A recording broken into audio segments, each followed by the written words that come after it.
What's up guys? For today's content, so ayun, magtitinda na naman ako ng manok guys sa palengke. So ngayon pala guys, nandito na ako sa katayan ng manok. So sakto, kaarating lang ng truck. Ayan guys, tingnan mo naman yung ginagawa nung iba. Ayan, from truck, yung mga pahinanti guys, tatalian na nila yung manok. 5 piraso bawat isang tali dahil mabigat yung manok guys.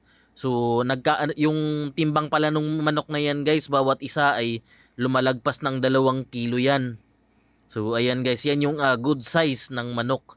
Dahil pagka tinanggalan na ng bituka yan, tinanggalan na ng paa, tinanggalan na ng ulo, yung timbang ng manok na yan, naka-pulled race na, ay umaabot na lang ng 1.6, 1.7. So yun yung pinaka good size ng manok guys.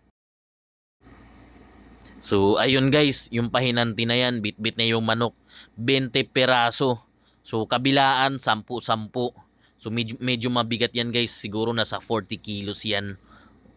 So ayan, nagtitimbang na sila. So papunta na rin tayo dito sa loob para tingnan natin yung ginagawa nila at kukuha na rin tayo ng manok guys.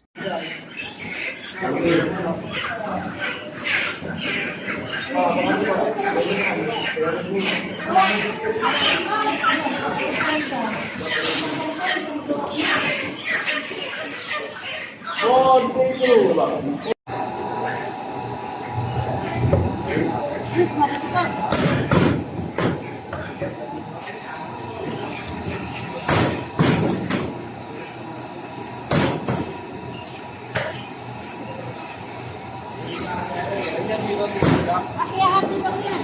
Ha? Kaya hati. Kanya to? Oo, 30 pesos. Tama mo yung maliwan.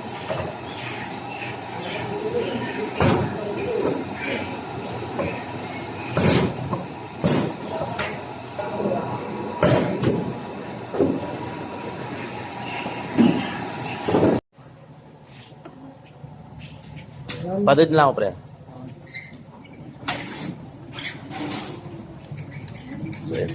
Bye, thank you na. So ayan guys, hinatid na yung natin na yung manok. Ayan. Ayan, hahatid na.